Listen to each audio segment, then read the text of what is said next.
ভারতের দালালি করেছে, সত্যের দালালি করে নাই, রাষ্ট্রের পক্ষে দাঁড়ায় নাই, শহীদের পক্ষে, জনগণের পক্ষে দাঁড়ায় নাই। এবং সেই গণহত্যা বিচার করতে পারে নাই বলেই আমরা দেখেছি কিভাবে গুম করে হাজার হাজার বাংলাদেশের নাগরিকদেরকে নাই করে দেওয়া হয়েছে। 17-17টা বছর শুধু গুম করা হয় নাই, হত্যা করা হয় নাই, লাশটা পর্যন্ত মেমোরি, স্মৃতি আকারে শেষ করে দেওয়া হয়েছে। হাজার হাজার পরিবার জানে না কোন দিন মৃত্যু দিবস, দোয়াটা কোন দিন পড়বে, এই মেমোরি পর্যন্ত, এই স্মৃতি পর্যন্ত নাই বাংলাদেশে। বিচার হয় নাই বলেই 24-এ আরো 1400 শহীদকে জীবন দিতে হয়েছে।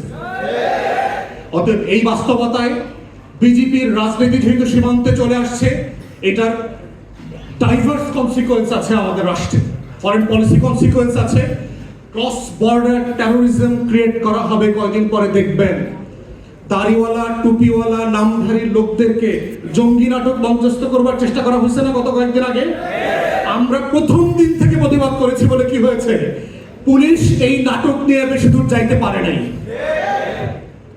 বাংলাদেশের সেনাবাহিনীকে নিয়ে নাটক করা হচ্ছে, বিমান বাহিনীতে তেহরিকে তালেবান পাকিস্তানের লোক পাওয়া গেছে। তেহরিকে তালেবান পাকিস্তান ভারতের রয়ের টাকায় ফান্ডিংয়ে চলে, এই গল্প কি আমরা জানি না?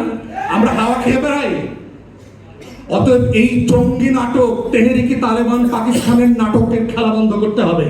যেই নাটক ফ্লপ করছে, যেই নাটক সিনেমা হলে গিয়ে কেউ দেখে নাই গত 17 বছর, সেই নাটক আগামী দিনে মঞ্চস্থ করে আপনার শেয়ার বাজারে কোনো দর পতন ঠেকাইতে পারবেন না।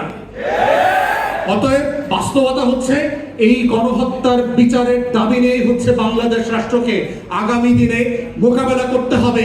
বিজেপির এই হিন্দু ফ্যাসিবাদী রাজনীতিকে আমরা কিভাবে মোকাবেলা করব, এবং ওলামায়ে কেরামের হিস্টোরিক রেসপন্সিবিলিটি আছে।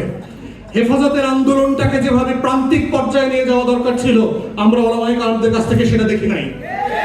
এই দাবিটা নিয়ে প্রত্যেক মসজিদ, মাদ্রাসা, পাড়ায়, মহল্লায় যেভাবে সভা সমাবেশ, দাবিনামা উত্থাপন করবার দরকার ছিল, ওলামায়ে কেরামদের কাছ থেকে আমরা সেটা আশা করেছিলাম, সেটা আমরা দেখি নাই।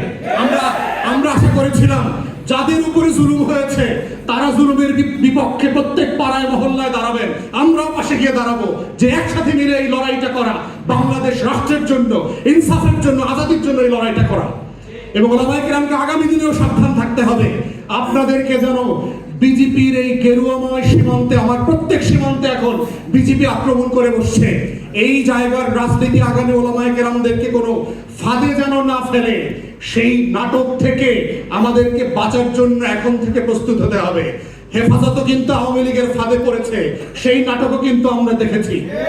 অতএব আমরা চাই ইনসাফের পক্ষের ওলামায়ে কেরামরা, আজাদির পক্ষের ওলামায়ে কেরামরা দ্বীনের ঝান্ডাকে মজবুত করে ধরবেন, মুখলেসের সাথে, ইখলাসের সাথে, কোনো ধান্দা ফান্দা থাকতে পারবে না এর ভিতরে। এবং সেই লড়াইটা আমরা সবাই মিলে লড়বেন।